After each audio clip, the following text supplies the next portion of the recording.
J'étais en échange universitaire au Japon depuis quelques mois, et chaque week-end, j'adorais explorer les petits marchés de Kyoto. Ce samedi-là, je m'étais aventuré dans une foire d'antiquités nichée entre deux temples. L'atmosphère était étrange, presque envoûtante, avec ses étals bondés de bibelots anciens, de kimonos décolorés et de poupées en porcelaine qui semblaient m'observer. C'est là que je l'ai vue, posée parmi des objets poussiéreux. Une poupée japonaise traditionnelle, parfaitement immobile, mais avec un regard qui me figea. Son visage, blanc comme neige, était encadré par des cheveux noirs, soigneusement coiffés en un chignon strict. Ses yeux, de petites perles sombres, semblaient me suivre, comme si elle me scrutait dans chaque détail. Elle portait un kimono rouge orné de motifs dorés, des fleurs délicates brodées à la main, qui ajoutaient une touche de vie à sa silhouette figée. Je ne sais pas pourquoi, mais quelque chose en moi m'a poussé à l'acheter. Peut-être que c'était l'idée d'avoir un souvenir authentique de mon séjour ici, quelque chose d'unique que je pourrais garder avec moi en rentrant. Le vendeur, un vieil homme aux yeux perçants, a esquissé un sourire étrange en me voyant me rapprocher. Cette poupée a une histoire, jeune homme. Elle n'est pas comme les autres. Mais il n'a rien ajouté, et j'ai décidé de ne pas poser de questions. Je lui ai tendu l'argent, et il a enveloppé la poupée soigneusement dans un tissu ancien, comme s'il scellait un secret. Sur le chemin du retour, je tenais précieusement la poupée dans mes bras, ressentant une sorte de connexion inexplicable avec elle. J'étais pressé de la poser sur l'étagère de mon appartement, comme si sa présence allait m'apporter un morceau de cette culture mystérieuse qui me fascinait tant.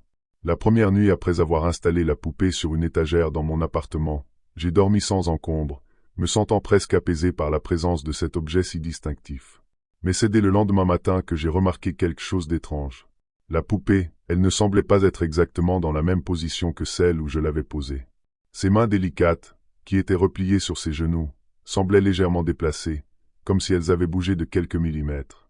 J'ai pensé que c'était sûrement mon imagination. Peut-être avais-je mal mémorisé sa position en la posant. Les jours suivants, pourtant, les choses ont empiré. Chaque soir, en rentrant, je la retrouvais un peu différente, toujours dans une posture infime mais inquiétante. Une fois, sa tête semblait tournée vers la porte d'entrée, comme si elle m'attendait. Une autre fois, elle semblait fixée droit sur mon lit, ses yeux noirs me donnant une sensation de froid dans le dos. Je me rassurais en me disant que j'étais fatigué, que tout cela n'était que le fruit de mon esprit trop sensible à l'étrangeté de l'objet. Puis les murmures ont commencé. Une nuit, alors que j'étais allongé, presque endormi, j'ai entendu un chuchotement faible mais distinct, un murmure en japonais que je ne comprenais pas entièrement, mais que je savais, anormal. Ce n'était pas le bruit des voisins ni le souffle du vent. C'était une voix, douce et enfantine, qui murmurait quelque chose avec insistance. Je me suis redressé dans le lit, le cœur battant, écoutant dans l'obscurité. Le son semblait provenir de l'étagère, là où j'avais posé la poupée. Malgré moi, je sentais mon sang se glacer, une sueur froide perlait sur mon front. Les nuits suivantes, les murmures se faisaient entendre plus souvent, comme un refrain hanté que je ne pouvais ignorer. Parfois, je croyais comprendre quelques mots. Des mots simples, des mots d'enfant. « Attends-moi » ou « Viens jouer ». Une panique sourde s'installait en moi. Je savais qu'il y avait quelque chose d'anormal, mais je n'osais pas bouger la poupée, comme si une peur irrationnelle me retenait de la toucher. Et puis il y eut cette nuit, où les murmures s'intensifièrent. Cette fois, ce n'était plus un simple chuchotement lointain, c'était comme si quelqu'un murmurait juste à côté de mon oreille. La voix répétait des phrases en japonais, des phrases que je ne comprenais pas mais qui me paraissaient pleines de tristesse, voire de supplication. Je me suis levé d'un bond et allumé toutes les lumières, cherchant la source des murmures. Mais l'appartement était vide, si ce n'est cette poupée, silencieuse, qui me regardait fixement de l'étagère. Je commençais à me sentir surveillé, traqué dans mon propre appartement, piégé avec cette poupée qui semblait vivante, d'une manière incompréhensible et terrifiante. Les jours passaient, et j'étais de plus en plus perturbé par ce qui se passait dans mon appartement. L'idée que la poupée soit responsable de ces phénomènes devenait difficile à ignorer. La nuit, les murmures continuaient, et le jour, la poupée apparaissait toujours dans des positions légèrement différentes, presque comme si elle voulait se rapprocher de moi un peu plus à chaque fois. Un soir, déterminé à comprendre, j'ai décidé de chercher des informations sur ce type de poupées japonaises et d'objets anciens hantés. Après quelques recherches en ligne, j'ai découvert des histoires troublantes. Les poupées traditionnelles japonaises, appelées ninji, sont souvent perçues comme des objets possédant une âme, surtout lorsqu'elles appartiennent à des enfants. Certaines histoires racontaient que l'esprit d'un enfant pouvait s'attacher à sa poupée préférée, refusant de quitter ce monde. Le simple fait de lire cela me glaçait le sang, mais je n'étais pas encore prêt à croire que ma poupée pouvait être habitée. C'est alors que je suis tombé sur une légende locale à propos d'une poupée en particulier, qui correspondait presque parfaitement à celle que j'avais achetée. Elle aurait appartenu à une petite fille qui avait disparu il y a plusieurs décennies. On disait que, la veille de sa disparition, la fillette était restée assise pendant des heures, serrant cette même poupée contre elle, refusant de la lâcher. Aucun membre de sa famille n'avait jamais retrouvé la poupée après sa disparition. Les villageois disaient que le jouet était porteur d'une malédiction, que l'âme de l'enfant, perdue et seule, cherchait à revenir en ce monde par l'intermédiaire de la poupée. Terrifié mais résolu, je décidai de consulter un expert en objets hantés, un vieux prêtre shinto qui, selon certaines rumeurs, pouvait purifier des objets maudits. En le rencontrant, je lui montrai une photo de la poupée. Il fronça les sourcils, visiblement inquiet, et après un silence pesant, il me dit que cette poupée n'était pas un simple objet. Elle était un tsukumogami, un objet auquel s'était attaché un esprit. Le prêtre m'avertit que l'esprit de l'enfant voulait se lier à moi, et que chaque mouvement de la poupée était un appel. Si je ne faisais rien, la frontière entre mon monde et celui de cet esprit deviendrait de plus en plus mince, jusqu'à ce qu'il parvienne à m'emporter. Pris de panique, je compris que je devais me débarrasser de la poupée, mais l'idée même de la toucher à nouveau me terrorisait. Elle semblait de plus en plus menaçante, et j'avais l'impression que chaque fois que je posais les yeux sur elle, son regard devenait plus intense, comme si elle s'impatientait. La nuit suivante, après ma rencontre avec le prêtre, les événements prirent une tournure encore plus effrayante. Bien décidé à me débarrasser de la poupée dès le lever du jour, j'avais tenté de m'endormir malgré l'angoisse qui me rongeait. Mais peu après minuit, un bruit sec m'a tiré de mon sommeil. J'ai ouvert les yeux et, dans la pénombre de ma chambre, j'ai perçu une silhouette assise au pied de mon lit. Je me suis figé, mon cœur battant à tout rompre, tentant de discerner la forme qui me fixait. C'était la poupée. Elle n'était plus sur son étagère, elle était là, immobile, posée sur le couvre-lit, ses yeux noirs rivés sur moi. J'avais l'impression qu'elle me transperçait de son regard, comme si elle attendait que je fasse un mouvement. Et puis, j'ai entendu un chuchotement, plus clair que jamais, un murmure glacé qui semblait s'infiltrer directement dans mon esprit. « Ne me laisse pas !» Je sentais mes muscles se tétaniser, mon corps refusant de bouger sous l'effet de la terreur. Tout dans mon être me criait de fuir, de me lever et de quitter l'appartement, mais quelque chose me retenait, comme une force invisible qui me poussait à rester. Les murmures se faisaient plus pressants, répétant cette phrase dans une supplique désespérée. C'était la voix d'un enfant, une voix qui semblait emplie de tristesse et de solitude. Pourtant, derrière cette tristesse, il y avait quelque chose de plus sombre, de plus sinistre, comme une menace à peine voilée. Prenant mon courage à deux mains, j'ai finalement réussi à me lever et à me diriger vers la poupée. Mes mains tremblaient lorsque je l'ai saisie, son visage inexpressif me fixant toujours de ses yeux noirs insondables. Au contact de sa peau glacée, j'ai ressenti un frisson intense, comme si une vague de froid s'insinuait en moi. Elle était incroyablement lourde, bien plus qu'elle n'aurait dû l'être, et chaque pas que je faisais avec elle dans mes mains me semblait un défi. Je l'ai portée jusqu'à la porte d'entrée, déterminé à la sortir de mon appartement. Mais au moment où j'ai posé la main sur la poignée, les lumières se sont éteintes brusquement, me plongeant dans une obscurité totale. Dans le silence, j'entendais à nouveau ce murmure, de plus en plus proche, comme si la voix se trouvait juste derrière moi. Un souffle glacé effleura mon oreille, et cette même voix chuchota d'un ton encore plus menaçant. « Si tu me laisses, tu seras seul pour toujours. » Pris de panique, j'ai ouvert la porte d'un coup et me suis précipité dans le couloir, jetant la poupée aussi loin que je le pouvais. En la voyant rouler sur le sol, j'ai senti une étrange libération, comme si un poids énorme venait de s'évanouir. Je n'ai pas osé regarder en arrière. Je suis retourné dans mon appartement, refermant la porte à clé, espérant que ce cauchemar était enfin terminé. Les jours qui ont suivi furent étrangement calmes. Je ne retrouvais plus de murmures, et les nuits étaient redevenues silencieuses. Peu à peu, j'ai recommencé à me sentir en sécurité dans mon appartement, comme si le poids oppressant de la présence de la poupée s'était dissipé. Je pensais que tout était fini, que j'avais réussi à me libérer de cette malédiction. Cependant, une nuit, alors que je rentrais tard de l'université, je suis passé près d'un petit sanctuaire au détour d'une ruelle. Mon cœur s'est figé lorsque j'ai vu quelque chose posé sur l'autel. C'était la poupée, celle-là même que j'avais jetée. Elle était là, immobile, parfaitement conservée, son visage toujours aussi inexpressif, mais ses yeux, ils semblaient différents, presque vivants. J'ai ressenti une vague de panique, comme si elle m'avait retrouvé, comme si elle m'avait suivi jusque-là. Terrifié, j'ai reculé, mais mon regard ne pouvait s'en détacher. À cet instant, j'ai entendu, pour la première fois depuis des jours, ce chuchotement familier et glaçant. « Pourquoi m'as-tu laissé ?» La voix était teintée de reproche, d'une douleur intense, comme celle d'un enfant abandonné. Elle résonnait dans ma tête, chaque mot renforçant cette sensation d'être pris au piège. J'ai compris que me débarrasser d'elle ne suffirait jamais. La poupée était liée à moi, et ce lien semblait impossible à rompre. Dans un dernier effort, j'ai fait demi-tour et j'ai fui, laissant derrière moi ce sanctuaire et l'écho de ce murmure désespéré. Depuis ce jour, je vis avec la crainte permanente de la revoir, de la retrouver un jour dans mon appartement ou au coin d'une rue. Même maintenant, en écrivant ces mots, je sens parfois une présence près de moi, comme un regard insistant, invisible, qui m'observe dans l'ombre. Le murmure s'est tu, mais la peur, elle, reste tapie au fond de mon esprit. Car, quelque part, je sais que cette histoire n'est pas vraiment terminée. Je venais de finir une longue journée de travail. La ville de Tokyo, habituellement si vibrante, semblait différente à cette heure tardive. Les rues étaient désertes, et un silence lourd pesait sur l'air. Mon corps était épuisé, mes jambes lourdes, et mes paupières se fermaient malgré moi.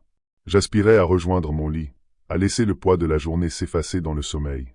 Je me dépêche vers la gare, espérant attraper le dernier train. Je jette un coup d'œil rapide à l'horloge de la station, il reste quelques minutes avant le départ. Dans un dernier effort, je franchis les portes juste avant qu'elles ne se ferment. D'habitude, même tard le soir, il y a toujours quelques passagers, des visages fatigués ou perdus dans leurs pensées. Mais ce soir-là, le wagon était presque vide. Seule une lumière vacillante illuminait l'espace, projetant des ombres étranges sur les sièges vides. Je trouvais cela étrange, mais la fatigue prenait le dessus, et je m'assis, prêt à me laisser aller à une brève somnolence. Alors que le train démarrait, je fixais la vitre, observant les lumières de la ville défiler. Petit à petit, les stations passaient, et je commençais à remarquer quelque chose d'anormal. Les noms sur les panneaux défilaient rapidement, mais je ne reconnaissais aucun des noms de stations. C'était comme si le train suivait un itinéraire inconnu, une voie que je n'avais jamais empruntée auparavant. Un frisson glacé me parcourut. Peut-être étais-je monté dans le mauvais train. Je regardais fixement les noms des stations, espérant que l'une d'elles me semble familière. Mais à chaque arrêt, c'était la même chose, des panneaux sombres, des lettres effacées, parfois des symboles que je ne reconnaissais même pas. L'ambiance dans le wagon devenait de plus en plus oppressante. Le silence y était presque palpable, comme si le monde entier s'était figé en dehors de cette étrange réalité. J'ai hésité, incertain de la décision à prendre. Et si je descendais ici, dans cette station inconnue, est-ce que je pourrais trouver un moyen de me repérer? Le train ralentit et s'immobilisa enfin, dans un léger grincement qui résonna dans l'espace vide. Je me levai, jetant un dernier regard autour de moi, puis, dans un élan de désespoir, je descendis sur le quai. Le train disparut dans l'obscurité avant que j'aie pu changer d'avis, me laissant seul dans cette station silencieuse. L'air était glacial. Il y avait quelque chose d'indéfinissable dans cet endroit, un parfum de moisi, mêlé à une humidité stagnante qui semblait coller à la peau. Les murs de la station étaient couverts de graffitis effacés et de panneaux usés par le temps. La lumière vacillante des néons projetait des ombres inquiétantes dans les coins sombres, et je ne pouvais m'empêcher de sentir un malaise croissant s'installer en moi. Je me dirigeais vers l'escalier en pensant trouver une sortie, mais au lieu d'un panneau indiquant la sortie, je tombais sur un long couloir faiblement éclairé. Le silence autour de moi était si intense que j'entendais chaque écho de mes pas résonner, amplifiant ma solitude et mon angoisse. Je continuais à avancer, mais ce qui me troublait, c'était cette absence totale de signes de vie. Pas une voix, pas un bruit de circulation venant de la surface, rien.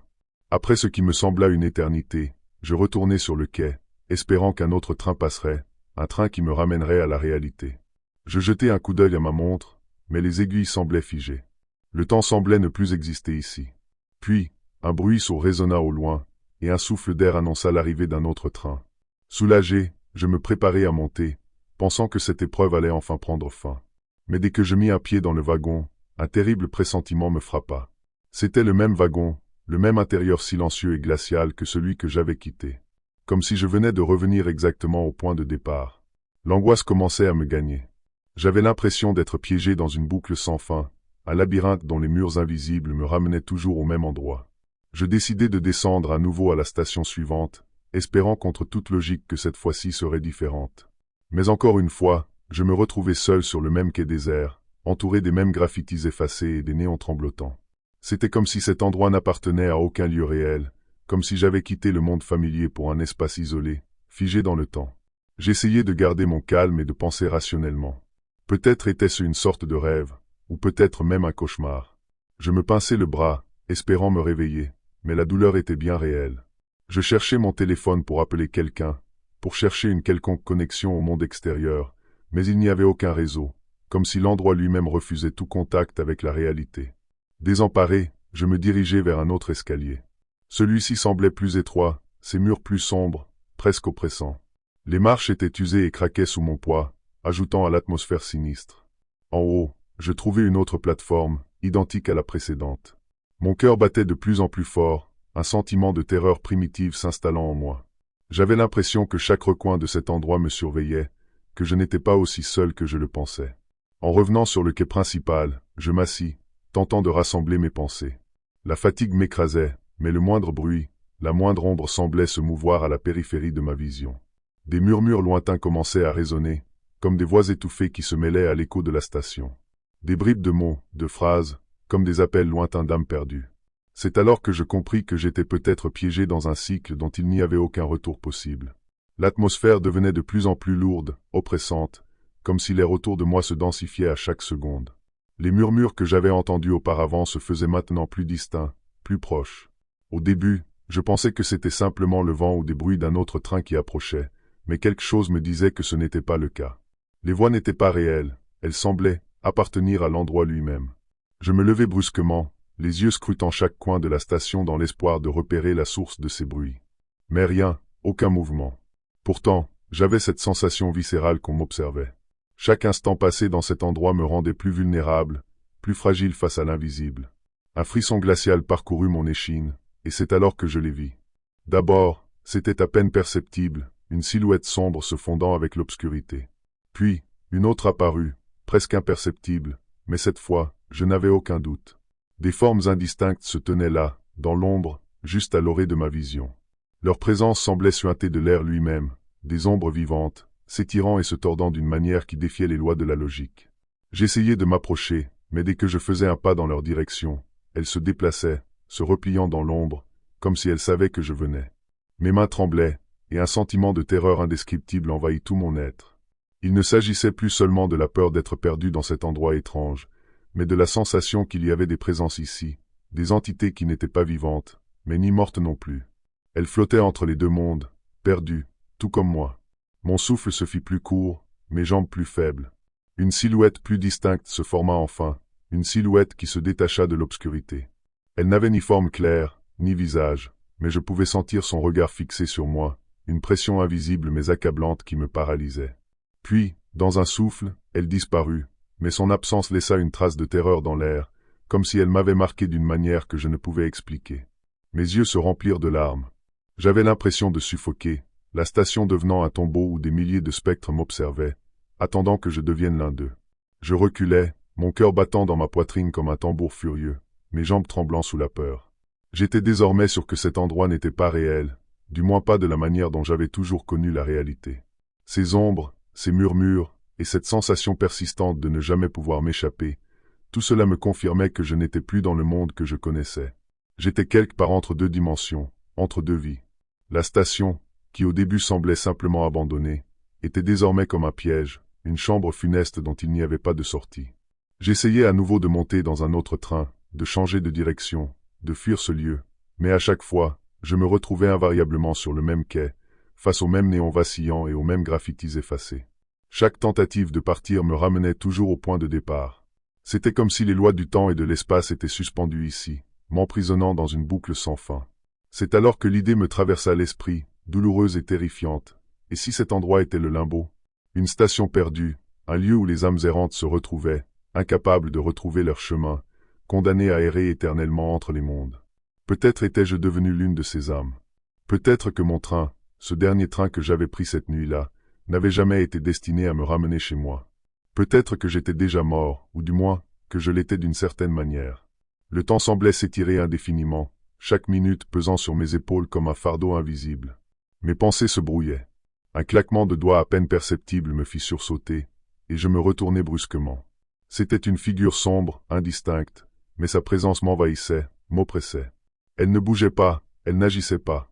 Elle m'observait, tout comme les autres avant elle. Je fermai les yeux, respirant profondément, essayant de ne pas céder à la panique. Mais quand je les rouvris, quelque chose avait changé. La station avait disparu. L'air était devenu plus lourd, plus froid, et les ombres qui me tournaient autour se rapprochaient. Une voix, faible et gutturale, chuchota dans mon oreille, mais les mots étaient trop incompréhensibles. Je ne pouvais pas fuir, je ne pouvais plus revenir. L'illusion de la fuite s'était dissipée. Je n'étais plus qu'un spectre parmi tant d'autres, piégé dans ce lieu où les âmes perdues se retrouvaient à jamais, cherchant désespérément la lumière d'une sortie qui ne viendrait jamais. Nous étions enfin arrivés au ryokan après un long voyage, moi et mes amis, épuisés mais impatients de découvrir ce lieu authentique.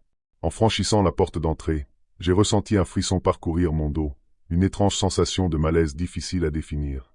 Le ryokan semblait figé dans le temps, comme un vieux souvenir, avec ses meubles en bois sombre et ses lanternes faiblement illuminées qui projetaient des ombres inquiétantes le long des murs. L'air était saturé d'une odeur indéfinissable, comme un mélange de bois humide et de quelque chose de brûlé, un parfum si subtil qu'il en devenait presque oppressant. Personne d'autre ne semblait le remarquer, ou peut-être l'ignorait-on, trop absorbé par l'excitation de notre séjour. Un vieil homme, sans doute le gardien du ryokan, nous accueillit. Son visage ridé semblait marqué par des décennies de secrets et de souffrances muettes. En nous remettant les clés de nos chambres, il mentionna, d'une voix grave, une triste tragédie survenue autrefois. Il ne s'attarda pas sur les détails, mais ses mots laissèrent en moi une impression troublante. Un silence lourd pesait dans la pièce, comme si chaque meuble, chaque mur se souvenait encore de ce drame passé. Quand nous avons commencé à explorer les couloirs pour rejoindre nos chambres, je n'ai pu m'empêcher de remarquer combien l'endroit paraissait négligé, presque abandonné. De fines couches de poussière s'accumulaient dans les coins, et les couloirs, bien que somptueux, donnaient l'impression de n'avoir pas vu d'âme vivante depuis des années. Les planchers grinçaient sous nos pas, produisant un écho étrange qui semblait se perdre dans les profondeurs du bâtiment. À mesure que nous avancions, je ne pouvais m'empêcher de ressentir ce malaise grandissant. Le ryokan n'était pas seulement un lieu d'accueil, il avait quelque chose de plus sombre, quelque chose qui m'observait, en silence, caché dans l'ombre des couloirs. Cette nuit-là, alors que tout le monde dormait, un bruit étrange me réveilla. C'était presque imperceptible, comme un chuchotement, mais qui résonnait avec une insistance sourde, captivante, venant d'un coin perdu du ryokan. J'ouvris les yeux et, pendant quelques secondes, je restai allongé en silence, me demandant si ce n'était pas simplement le fruit de mon imagination ou un rêve résiduel. Mais le bruit persistait, un léger frôlement, comme des pas hésitants, ou peut-être le froissement de tissus glissant le long du sol. Intrigué et étrangement attiré, je me levai sans bruit, jetant un coup d'œil à mes amis endormis. Je sentais mon cœur battre plus fort, partagé entre l'excitation et une angoisse diffuse que je ne pouvais expliquer.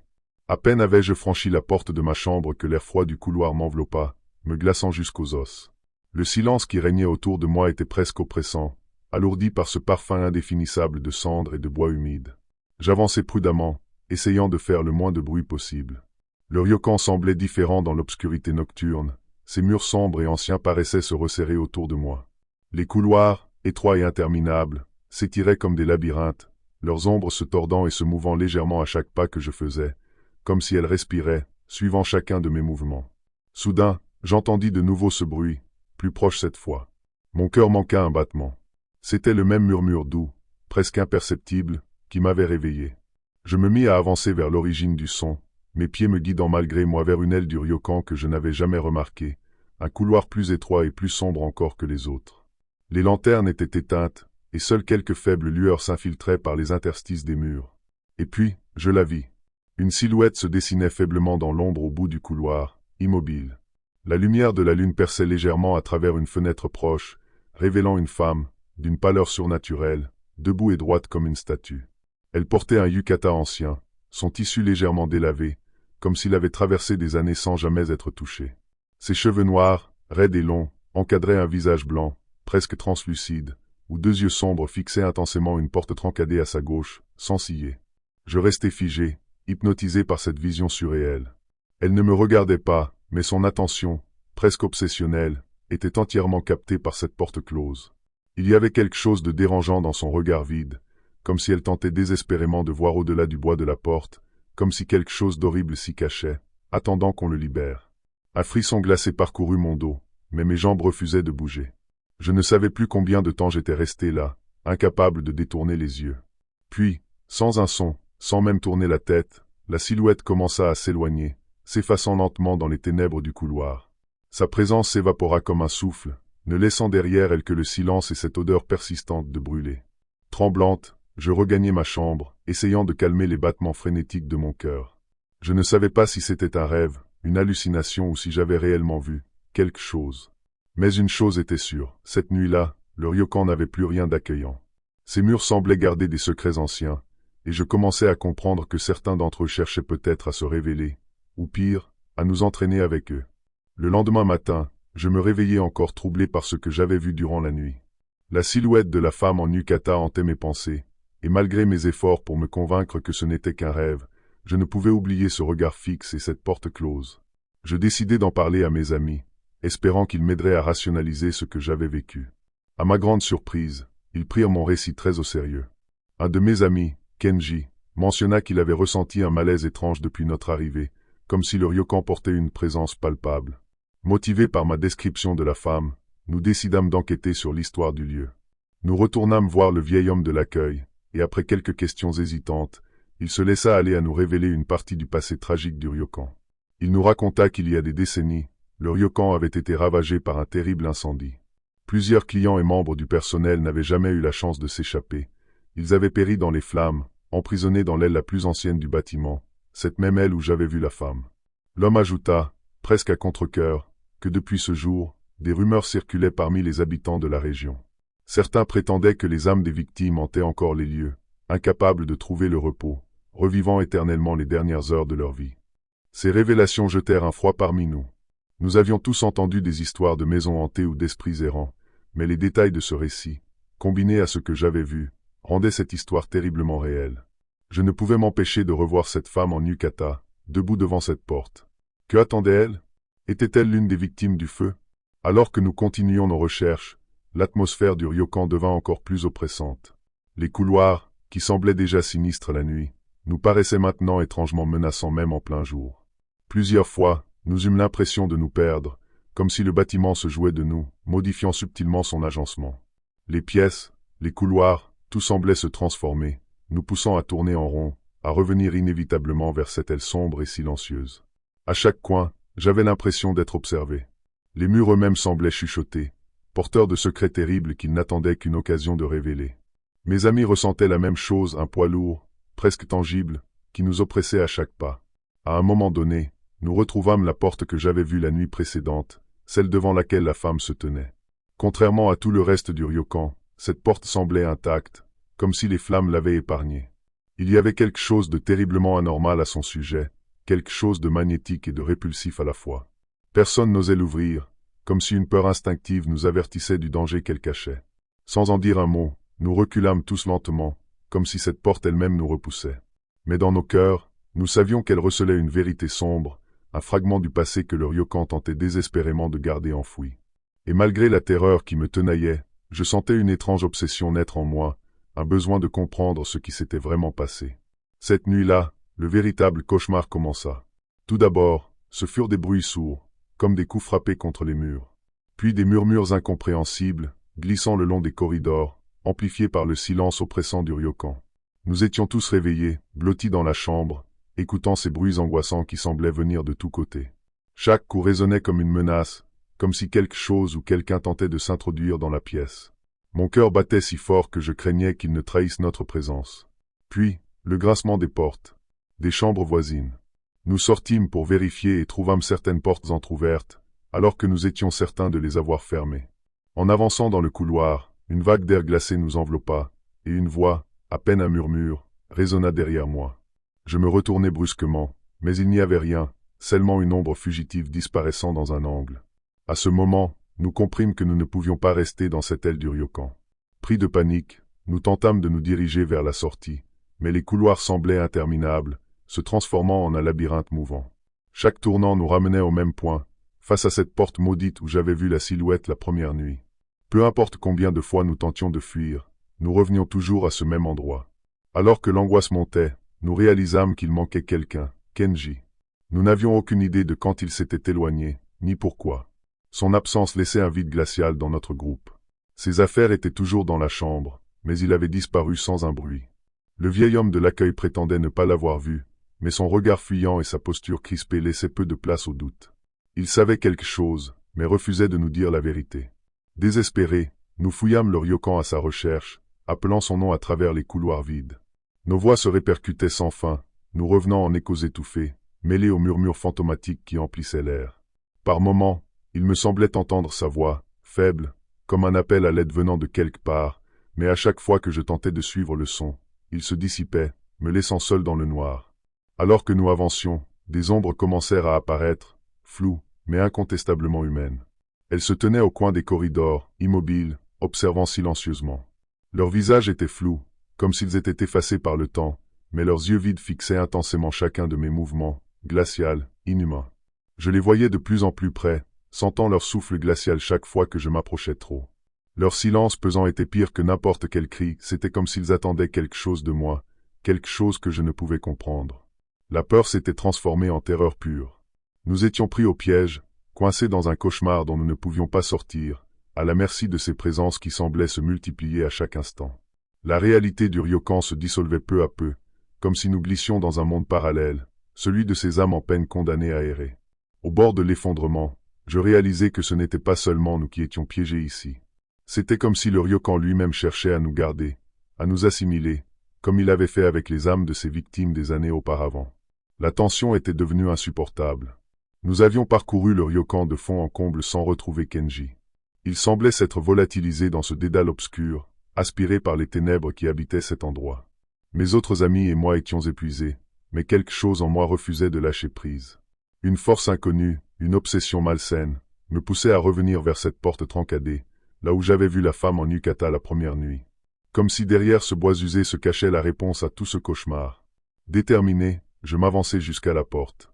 Mes amis, terrifiés, me supplièrent de faire demi-tour, mais je savais que nous ne pourrions partir d'ici sans comprendre ce que le ryokan attendait de nous. La main tremblante, je posai mes doigts sur la poignée froide, hésitant un instant avant de la tourner. La porte s'ouvrit avec un grincement lugubre, révélant une petite pièce plongée dans l'obscurité. En pénétrant dans cette chambre abandonnée, un frisson glacial me parcourut. L'air y était encore plus lourd, saturé de l'odeur de brûlé. Au centre de la pièce se trouvait un miroir ancien, fissuré, avec des morceaux de verre manquants. En m'approchant, je vis mon reflet, mais ce n'était pas vraiment moi. Mon visage semblait plus pâle, mes traits tirés, presque méconnaissables. Et derrière moi, dans le miroir, je distinguais les silhouettes d'autres personnes, les âmes tourmentées de ceux qui avaient péri ici, leurs visages déformés par la douleur et le désespoir. Puis, je le vis. Kenji était là, debout, le regard vide, ses yeux éteints fixant le vide devant lui. Il bougeait à peine, comme pris au piège dans une torpeur sans fin. Je l'appelai, hurlant son nom, mais il ne réagit pas.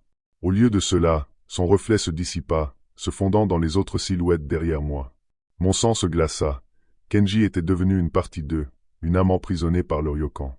Terrifié, je me retournai pour fuir la pièce, mais une force invisible me retenait. Une voix, basse et sinistre, chuchota dans mon oreille, comme une confession empoisonnée. Tu ne peux pas partir. Ici, le temps s'est arrêté pour tous ceux qui y sont morts. Toi et tes amis, vous êtes désormais des nôtres. Je compris alors que le ryokan lui-même était une prison pour les âmes perdues, que le feu avait été seulement le début d'une souffrance éternelle pour ceux qui y avaient péri. Ils étaient condamnés à revivre sans fin les derniers moments de leur existence, aspirant de nouvelles âmes pour les rejoindre. Dans un ultime effort de survie, mes amis et moi fîmes demi-tour, nous jetant dans les couloirs comme des fous, sans même regarder où nous allions. Les ombres nous suivaient, leurs murmures et leurs plaintes nous poursuivant sans relâche. Chaque pas était un défi, chaque coin, une nouvelle terreur. Finalement, nous retrouvâmes la sortie, les portes du ryokan grandes ouvertes comme pour nous inviter à fuir. Sans réfléchir, nous nous précipitâmes dehors. Lorsque je me retournai une dernière fois, le ryokan semblait nous observer, silencieux et immobile, comme s'il nous laissait partir cette fois, mais seulement pour nous rappeler que nous emportions une part de lui avec nous. Je pouvais encore sentir cette présence dans mon dos, ce poids invisible qui me suivrait où que j'aille. Et depuis ce jour, dans le silence de la nuit, j'entends encore ces murmures. Comme un rappel incessant du ryokan, de ces âmes tourmentées et de cette nuit où nous avons échappé de peu, ou du moins, c'est ce que je tente de croire. C'était une aventure qui nous faisait rêver depuis des mois. Une bande d'amis prêts à relever le défi, escalader les montagnes d'Hokkaido, là où peu osaient s'aventurer. On savait que l'endroit avait ses mystères, que les légendes autour de ces sommets escarpés étaient nombreuses, mais on s'était convaincu que tout ça n'était que des histoires. On se moquait gentiment des mises en garde des locaux, souriant et un peu sceptique face à notre enthousiasme d'étrangers. Après plusieurs heures d'ascension à travers un décor sauvage et d'une beauté presque intimidante, on est tombé sur ce temple. Un vieil édifice à moitié effondré, recouvert de mousse et de lierre, semblant se fondre dans la forêt environnante. Le silence autour de nous devenait presque oppressant, comme si la montagne entière retenait son souffle. Un frisson m'a parcouru l'échine, mais j'ai pensé que c'était simplement la fatigue. On pourrait installer le camp ici, non, proposa Kenji, notre guide, en pointant une petite clairière juste à côté du temple. Le sol y était plat, entouré d'arbres, et semblait nous offrir un abri contre le vent qui commençait à se lever. Malgré les murmures de protestation de certains, l'idée d'un campement proche de ce bâtiment ancien nous séduisait, peut-être par un étrange désir de défier l'inconnu. En installant les tentes, je sentais un poids invisible peser sur mes épaules.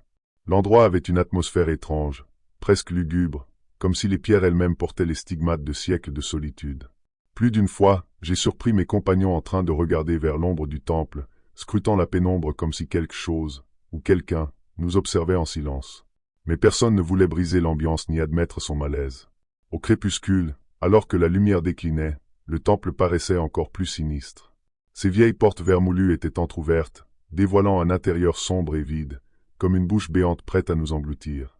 J'aurais juré entendre un léger chuchotement, porté par le vent, mais je me suis convaincu que ce n'était que mon imagination. La nuit était tombée, et avec elle, un silence oppressant.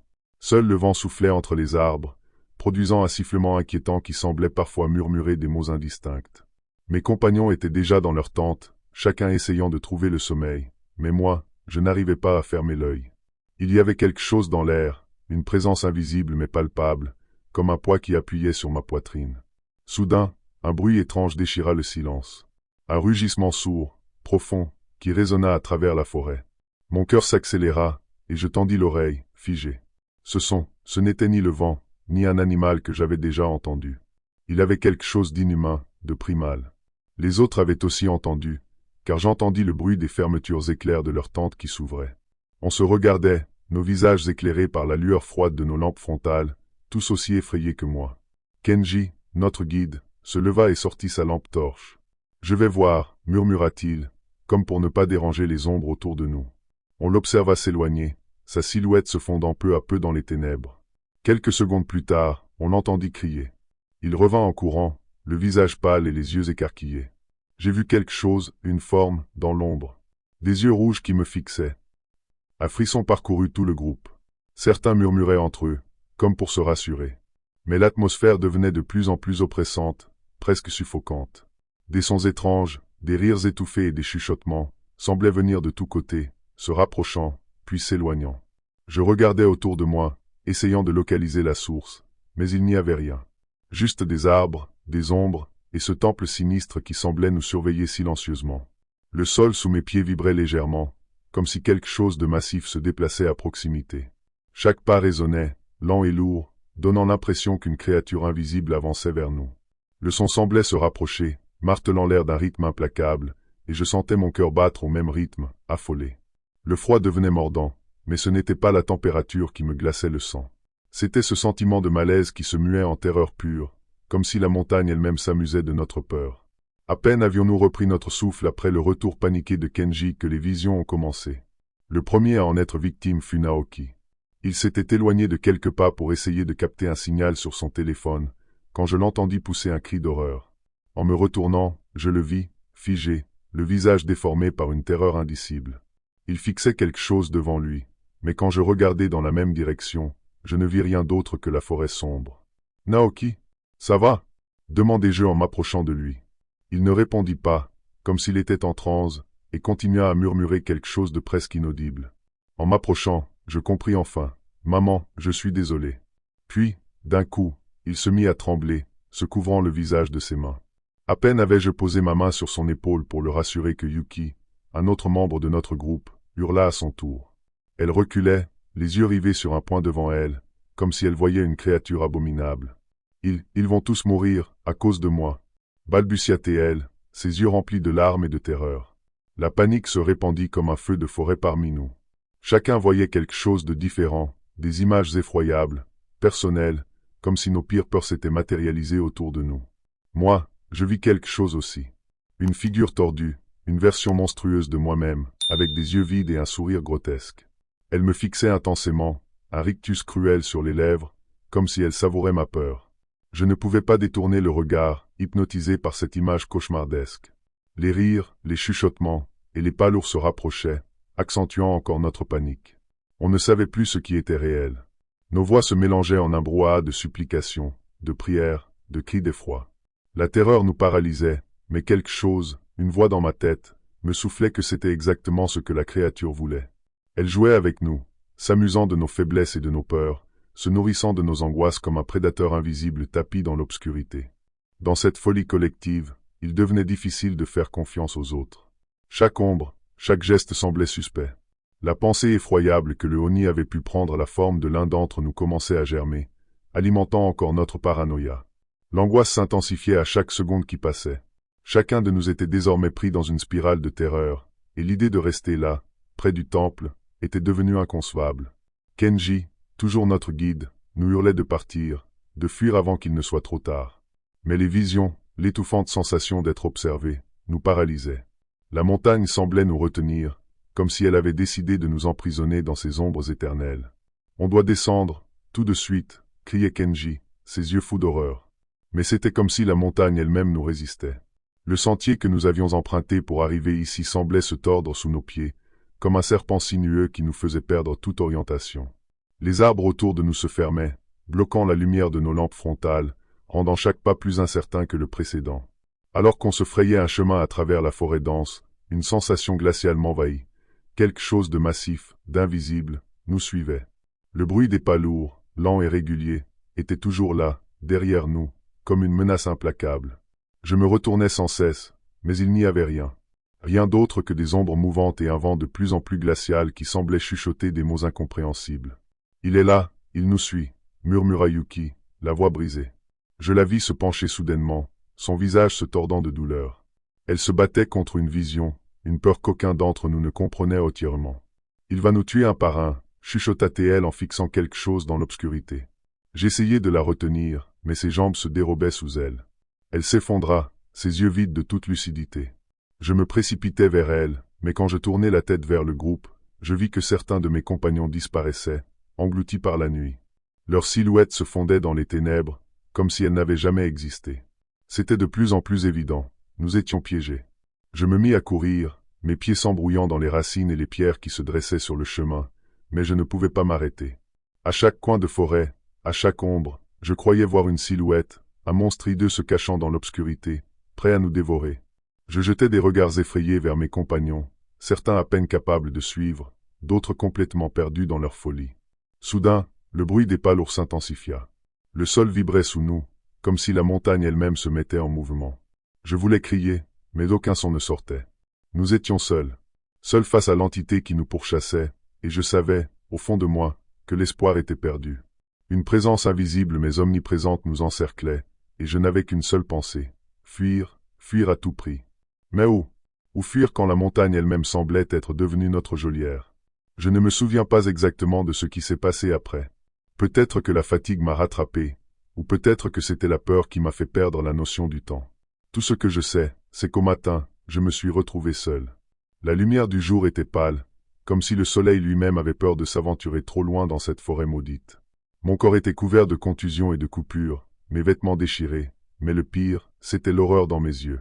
Je n'avais aucune idée de ce qui s'était passé durant la nuit, ni où étaient mes compagnons, ni même si j'étais réellement seul. Je me suis retrouvé près du temple abandonné. Un froid étrange m'envahissait. Une sorte de calme macabre s'était installé, comme si le monde avait cessé de tourner autour de cet endroit. Les arbres étaient immobiles, la brise inexistante. Tout semblait figé, comme si la réalité elle-même avait été suspendue. Puis je l'ai vu, ou plutôt, je l'ai ressenti avant même de le voir. Ce n'était pas une présence visible, mais quelque chose de plus insidieux, de plus subtil. Un froid glacial qui m'enveloppait, des bruits lointains et inarticulés, comme des voix dans ma tête. Un murmure incessant qui semblait me dire que je n'étais pas vraiment seul, que l'Oni n'avait jamais cessé de me suivre, de me traquer. La montagne n'était pas seulement son domaine, c'était sa prison, et nous, les âmes perdues qui y entraient, étions destinés à y errer pour l'éternité. J'ai marché, sans savoir où je me dirigeais. La peur m'empêchait de m'arrêter, de faire une pause.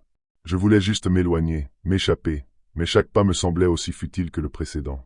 Et pourtant, je savais, quelque part au fond de moi, que la montagne n'était jamais prête à nous laisser partir.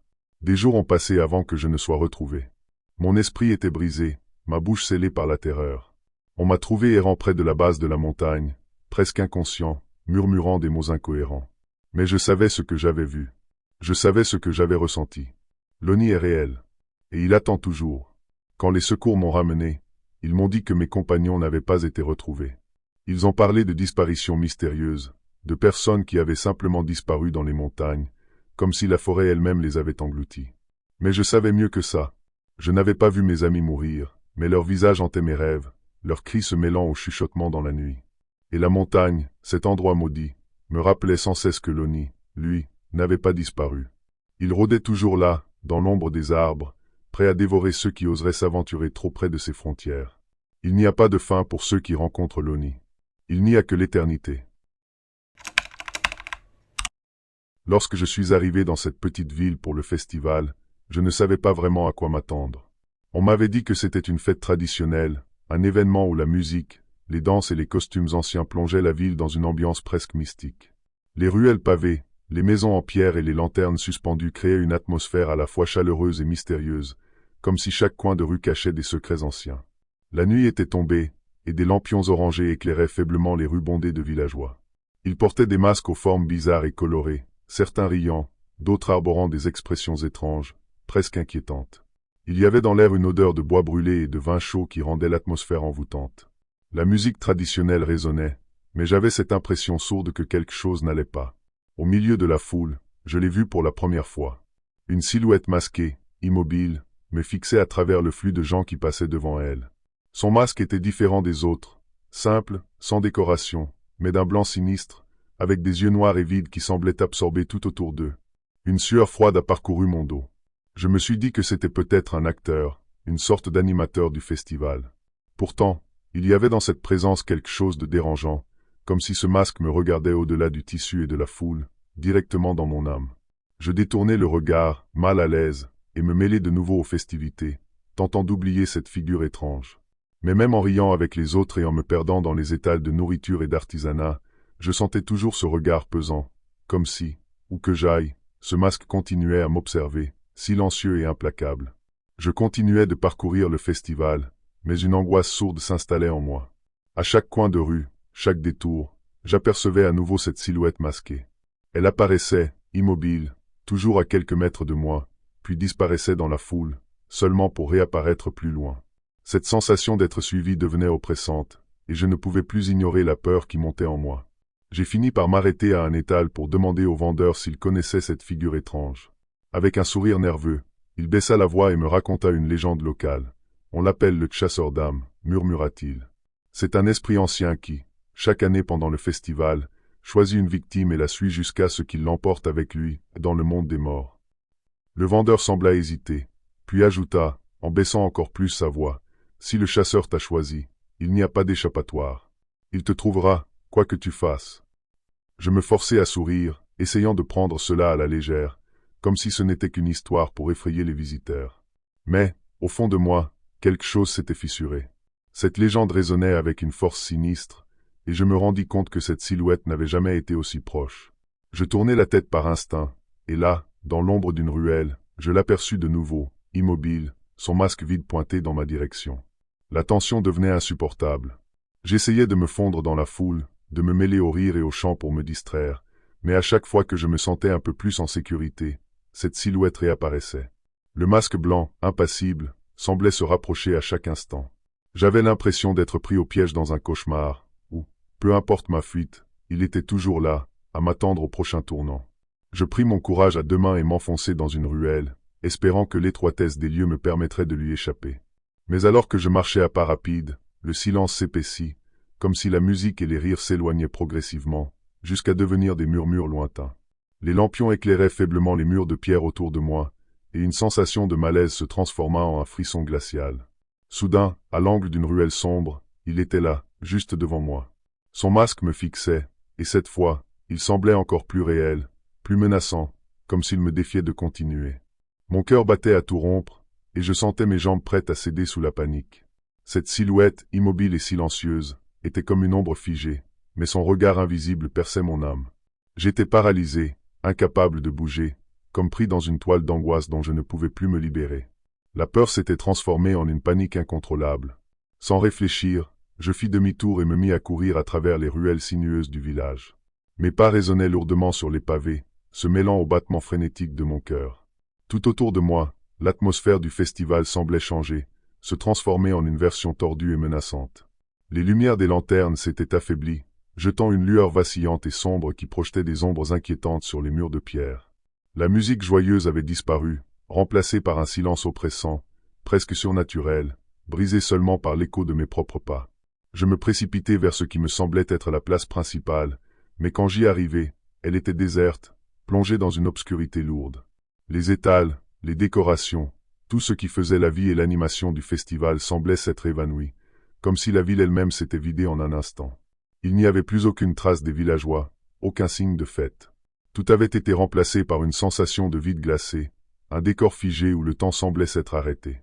Je continuai à courir, tournant désespérément dans les rues, mais c'était comme si chaque chemin me ramenait inexorablement au même endroit.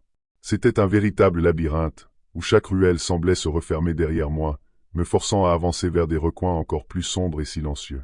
Les façades des maisons, autrefois accueillantes, paraissaient maintenant menaçantes, leurs fenêtres grandes ouvertes comme des yeux noirs et vides qui observaient ma déchéance avec une indifférence macabre. Essoufflé, je m'arrêtai enfin, réalisant avec effroi que je n'avais nulle part où aller. En levant les yeux, je vis, au bout de la rue, la silhouette du chasseur d'âmes, immobile, me fixant de son masque blanc. Il était beaucoup plus proche maintenant, si près que je pouvais distinguer les contours de son masque, presque comme s'il souriait derrière cette expression figée. Dans un ultime élan de panique, je tentai de crier à l'aide, mais aucun son ne sortit de ma gorge.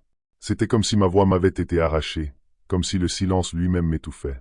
Je reculais lentement, cherchant à m'éloigner de lui, mais il avançait, inexorable, chaque pas plus lent, mais chargé de menaces.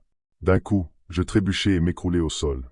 En levant les yeux, je vis le chasseur d'âmes se pencher vers moi, son masque froid et impassible remplit tout mon champ de vision. Ses mains s'approchèrent de moi avec une lenteur cruelle, et je sentis une terreur indicible m'envahir, comme si une partie de mon être était aspirée dans ce masque sans vie. Je ne sais pas combien de temps j'ai passé dans cette obscurité glaciale, face au masque sinistre du chasseur d'âmes. Tout autour de moi, le village avait disparu, remplacé par un néant silencieux et oppressant. J'essayais de bouger, de fuir, mais mon corps ne répondait plus. C'était comme si une force invisible m'avait arraché toute volonté, me laissant à la merci de cet être mystérieux, pris au piège dans ce festival figé pour l'éternité. Petit à petit, une étrange torpeur m'envahit, comme si mon esprit lui-même s'éloignait de mon corps. Des souvenirs flous, des fragments de ma vie, défilèrent devant moi, et j'eus l'impression que chacun de ces souvenirs était tiré de moi, aspiré dans le vide noir des yeux du masque. C'était comme si le chasseur d'âmes se nourrissait de mon essence, me vidant de toute identité, de tout ce qui faisait de moi un être vivant. Puis, soudainement, tout devint immobile et silencieux. Lorsque je rouvris les yeux, le village était là, exactement comme avant. Les lampions éclairaient de nouveau les ruelles pavées, la musique et les rires résonnaient dans l'air. Des villageois passaient autour de moi, riant et dansant, mais ils ne semblaient pas me voir, comme si j'étais devenu invisible, une ombre parmi eux. Je tentai de les appeler, de leur demander de l'aide, mais aucun son ne sortit de ma bouche. Mon corps était figé, mes mouvements lents et sans force, comme si j'étais prisonnier d'une autre réalité, enfermé dans une version spectrale du festival, condamné à se répéter sans fin. En baissant les yeux, je réalisai, horrifié, que mes mains étaient couvertes de poussière grise, comme celle d'un être venu d'un autre monde. C'est alors que je le vis, le prochain étranger, celui qui, comme moi, semblait perdu dans ce festival étrange. Il déambulait, regardant autour de lui, confus, sans savoir ce qui l'attendait. Et à quelques pas derrière lui, la silhouette masquée du chasseur d'âmes se dessinait déjà dans l'ombre, prête à poursuivre sa nouvelle proie. C'était une journée particulièrement brumeuse lorsque j'ai décidé de visiter ce vieux temple pour mon projet de recherche. La brume enveloppait le chemin comme un voile épais, rendant chaque pas un peu plus mystérieux, presque irréel. Je sentais une étrange excitation mêlée de nervosité en approchant des imposants portails rouges marqués par le temps, sur lesquels étaient gravés des caractères anciens, à moitié effacés. Le guide m'avait bien expliqué que certaines zones du temple étaient interdites, réservées aux prêtres et aux rituels sacrés, mais, curieux de nature, j'étais bien décidé à en apprendre autant que possible. Le temple était silencieux, presque oppressant. Le bois des piliers grinçait parfois sous le vent, donnant l'impression que le lieu lui-même respirait, vivant. J'ai sorti mon carnet de notes, notant les détails architecturaux, les fresques qui ornaient les murs, des images d'esprits et de créatures mythiques. Mais quelque chose me titillait, une envie irrésistible d'explorer au-delà des limites autorisées. À un moment, en m'éloignant du groupe, j'ai remarqué une porte un peu à l'écart, partiellement dissimulée par des rideaux de soie rouge ternis. Elle n'avait rien d'extraordinaire à première vue, mais il y avait quelque chose de dérangeant, une sorte de magnétisme étrange qui m'attirait vers elle. La porte était entr'ouverte, et sans vraiment y réfléchir, j'ai poussé le battant pour jeter un coup d'œil. L'intérieur de la pièce était sombre, éclairé uniquement par la faible lueur de petites bougies disposées en cercle sur le sol. Une odeur âcre et ancienne flottait dans l'air, un mélange de bois moisi et d'encens brûlé depuis longtemps, qui me donna un léger vertige. En faisant un pas à l'intérieur, j'ai ressenti un frisson intense, comme si j'avais traversé une frontière invisible. Cette salle n'était pas un simple endroit oublié dans le temple, elle semblait porter un poids, une présence, quelque chose de profondément dérangeant. Lorsque mes yeux se sont habitués à l'obscurité, j'ai remarqué ce qui couvrait les murs des masques. Une douzaine, peut-être plus, de masques non alignés, chacun plus étrange que le précédent. Ils étaient de toutes sortes, certains représentaient des visages calmes, d'autres semblaient tordus par la colère ou la peur. Tous avaient ce regard perçant, ces yeux vides qui me fixaient, ou que je tourne le regard. Leurs traits étaient tellement expressifs que j'en oubliais presque qu'il ne s'agissait que de simples masques. Une sueur froide me parcourut, et une question me traversa l'esprit. Qui avait porté ces masques? Ou pire, qu'est-ce qui les habitait? Attiré par une fascination étrange, je m'approchai d'un des masques, un masque au visage blanc avec un sourire figé, mais qui semblait masquer quelque chose de sinistre. Le bois était froid sous mes doigts, presque humide, comme s'il avait absorbé les siècles d'histoire sombre de cet endroit. Je sortis mon téléphone pour prendre quelques photos, incapable de résister au besoin de capturer cette atmosphère oppressante. Chaque clic de l'appareil photo résonnait dans le silence de la pièce, amplifié, comme si les murs eux-mêmes absorbaient le son. Mais à chaque photo, j'avais l'impression que les masques changeaient légèrement d'expression. Les traits restaient les mêmes, bien sûr, mais une impression d'hostilité s'accentuait, comme si mes actions avaient réveillé quelque chose en eux. Je secouai la tête, tentant de me rassurer en me disant que c'était mon imagination, mais une sensation de malaise persistant ne me quittait pas. Alors que je m'apprêtais à partir, un détail me glaça le sang. Dans la pénombre de la pièce, j'aperçus une ombre, imperceptible mais présente, juste derrière moi dans le reflet de mon écran de téléphone. Elle n'avait ni forme ni visage distinct, mais dégageait une impression de désespoir, une envie de s'accrocher, de ne pas être oublié. Je sortis de la salle presque en courant, le cœur battant, et refermai la porte derrière moi en silence, comme pour ne pas déranger davantage ceux qui y dormaient. En retrouvant l'air frais de l'extérieur, je respirai profondément, tentant de me débarrasser de ce sentiment d'oppression. Pourtant, en m'éloignant du temple, je ne pouvais pas me défaire de l'idée que quelque chose, ou quelqu'un, continuait de m'observer, dissimulé derrière ces masques vides. De retour dans ma chambre, encore un peu secoué par l'atmosphère du temple, je m'efforçai de mettre de côté ce que j'avais ressenti là-bas. Je relus mes notes, mais une curiosité persistante m'obligea à ouvrir la galerie de mon téléphone pour revoir les photos des masques. Les images s'affichaient, sombres et granuleuses, mais ce qui me troubla immédiatement fut l'étrange sensation que quelque chose n'allait pas. Je regardai de plus près et remarquai des ombres dans plusieurs des photos, des ombres qui n'auraient pas dû être là. Derrière certains masques, des formes sombres apparaissaient, floues, mais distinctes. Cela ressemblait presque à des silhouettes humaines, comme si quelqu'un se tenait juste derrière les masques, observant silencieusement. Mon cœur s'emballa, et je ressentis à nouveau ce frisson glacial de la salle interdite. Une part de moi voulait croire que c'était simplement un jeu de lumière, une anomalie due au manque d'éclairage, mais au fond, je savais que ce n'était pas le cas. Les jours suivants furent étranges. Dès que je me trouvais seul dans ma chambre, j'avais l'impression d'être épié. Chaque reflet dans les miroirs, chaque ombre projetée par la lumière des lampes semblait contenir une présence furtive.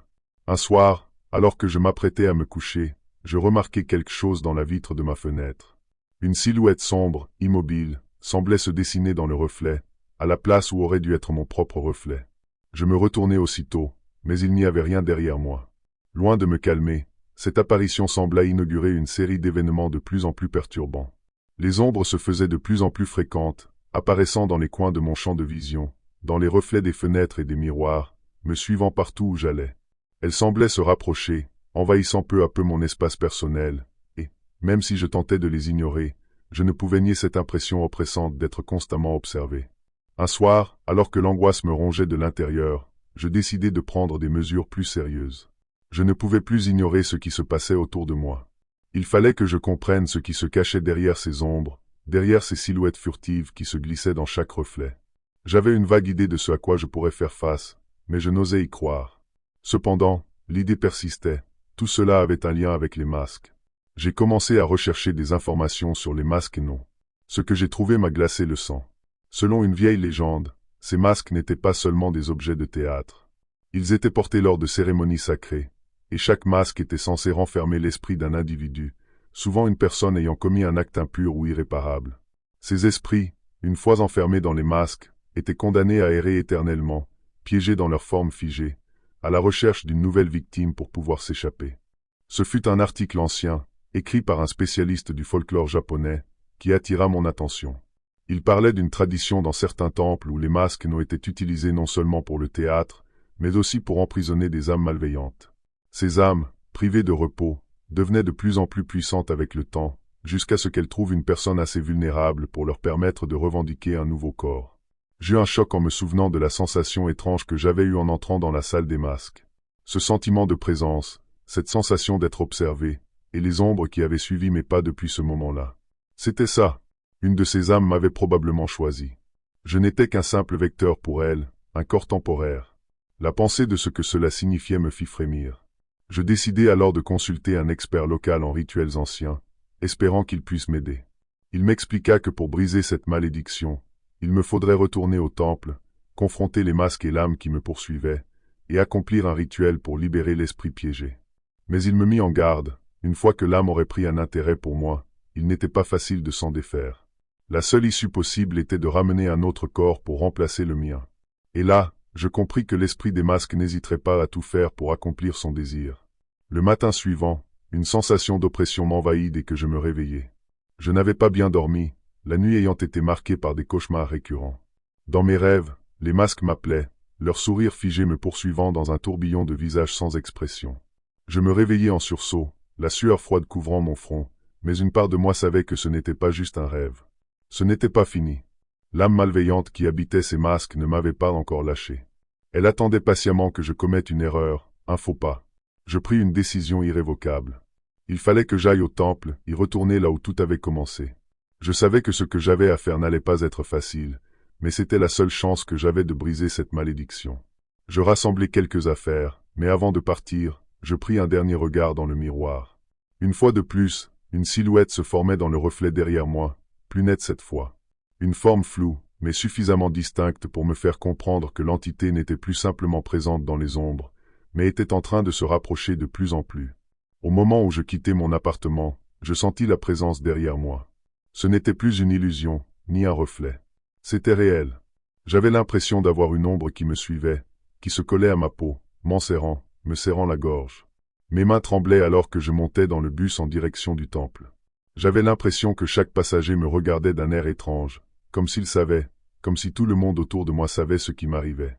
Arrivé devant le temple, la brume était encore plus épaisse qu'à mon arrivée initiale. Je me dirigeais vers l'entrée du temple, mais cette fois, un sentiment de terreur me saisit. C'était comme si la terre elle-même me refusait l'accès. Mon cœur battait la chamade, mais je n'avais plus le choix. J'étais déjà trop loin dans cette histoire pour faire demi-tour. En entrant dans la salle des masques, une lourde chaleur m'envahit. L'air était encore plus oppressant que la dernière fois, et une brume subtile flottait dans la pièce. Les masques semblaient encore plus vivants. Je fermai les yeux un instant, prenant une grande inspiration. Puis, lentement, j'avançai jusqu'à celui qui m'attirait le plus, celui avec le sourire figé. À cet instant précis, je compris que l'esprit derrière ce masque était prêt à tout pour obtenir ce qu'il voulait. Mais au fond de moi, une certitude émergea. Si je ne réussissais pas à accomplir ce rituel, ce ne serait pas moi qui sortirais de cette pièce. La dernière chose que je vis avant que tout ne devienne noir, c'est ce sourire figé, et je savais que l'âme m'avait déjà pris.